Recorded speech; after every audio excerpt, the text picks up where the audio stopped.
मर्यादा पुरुषोत्तम भगवान श्री राम जी ने ठीक ही कहा है, जननी जन्म भूमिष्य स्वर्गादिपि गर्यसी।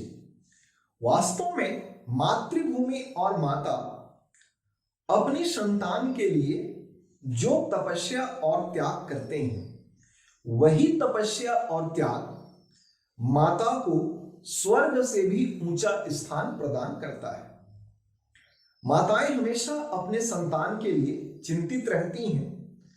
उनके सुख, उनके खुशहाली, उनके समृद्धि, उनके स्वास्थ्य तथा उनके दीर्घायु के लिए हमेशा उनके मन में कामना रहता है और उसी कामना की पूर्ति के लिए पूरे छत्तीसगढ़ अंचल में एक त्योहार मनाया जाता है।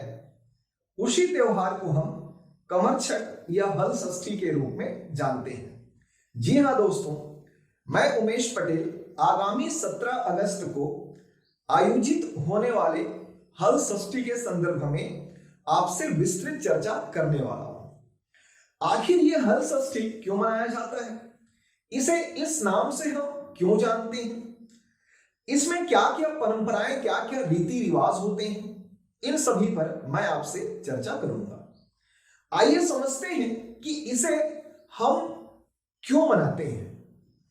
तो ऐसा माना जाता है कि जो माता देवकी थी, उनके 6 संतानों का वध कंस कर चुके थे और 7वीं संतान उनसे जो है होने वाला रहता है। तो उनके मन में यह व्याकुलता या भय रहता है कि कहीं 7वीं संतान का भी वध कंस ना कर दे। और जब वो परेशान रहती हैं, तभी नारद जी उनसे कहते हैं कि आप जो है हल षष्ठी माता का व्रत रखें, आपकी सारी समस्याएं दूर हो जाएंगी। वो जो है एकांत में ऐसे ही पूरे आंतरिक मन के साथ इस व्रत को करती हैं और इनके गर्भ का हस्तांतरण जो है माता रोहिणी के में हो जाता है और उनसे जो है बलराम जी का, कृष्ण जी के बड़े भाई का जन्म होता है।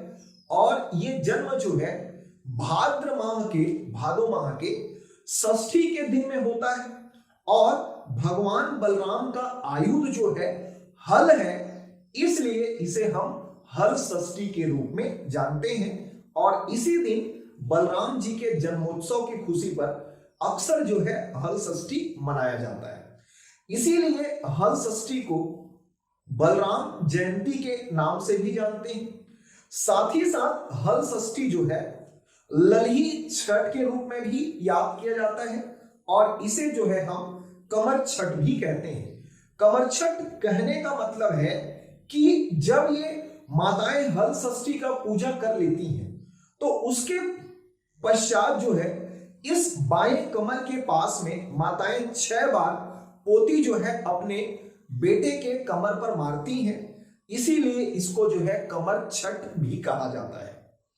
अब ये जो कमर छठ है कब मनाया जाता है, तो जैसे कि हम पहले आपसे चर्चा कर चुके हैं कि यह कमर छठ या हल षष्ठी हिंदी माह के भाद्रपद या भादों के कृष्ण पक्ष के छठा दिन षष्ठी को मनाया जाता है। या फिर देखें तो अभी 2022 में यह 17 अगस्त को मनाया जाएगा।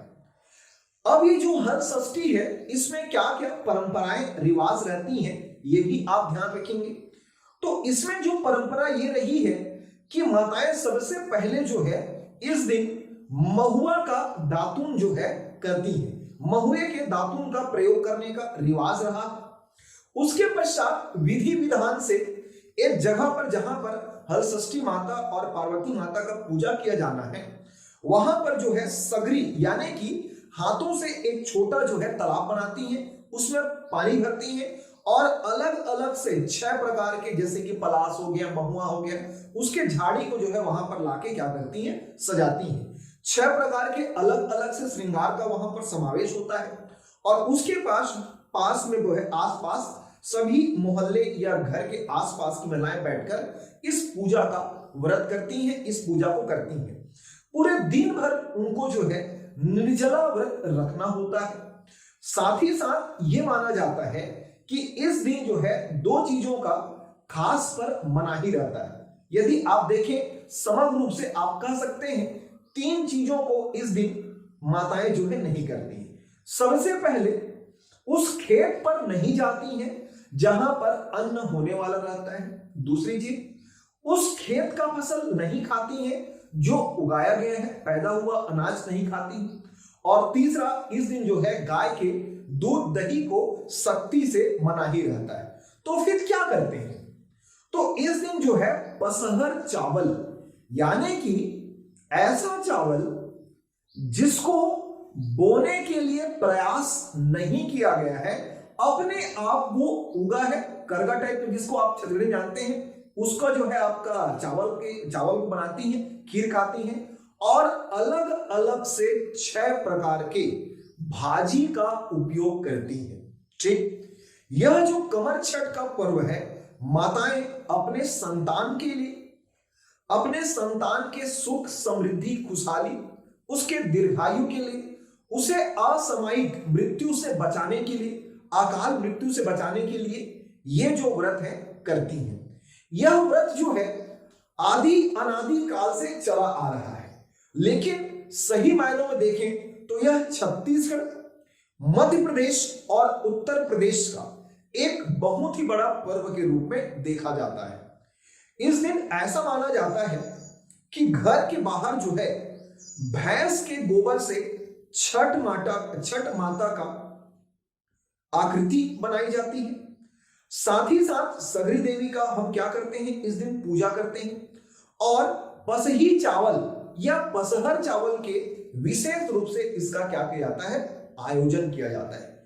पूजा का एक व्रत होता है, उस व्रत को करने के बाद उसका पाठ होता है, उसको पढ़ने के बाद इसमें जो है माताएं आपस में पसहर चावल से बनी खीर और महुए से बने कुछ सामग्री का प्रसाद वितरण किया जाता है।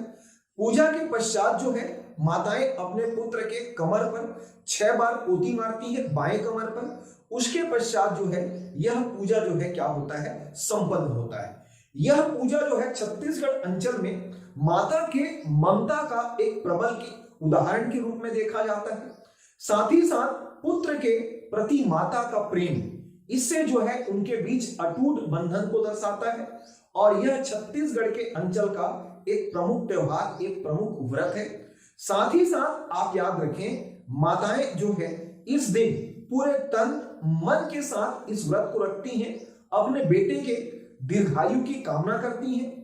इस व्रत को संतानवती महिलाएं अक्सर करती हैं। साथ ही साथ वे महिलाएं जो पुत्र संतान की कामना करते हैं, उनके लिए भी यह व्रत काफी महत्वपूर्ण रहता है। और छत्तीसगढ़ अंचल में इसे जो है काफी जोरों शोरों से माताएं जो है रखती हैं और इस व्रत के साथ अपनी मनोकामना को पूर्ण कर भगवान से अपने पुत्र के सभी आयामों पर अच्छे से भविष्य में उसकी खुशहाली के लिए कामनाएं भी करती हैं।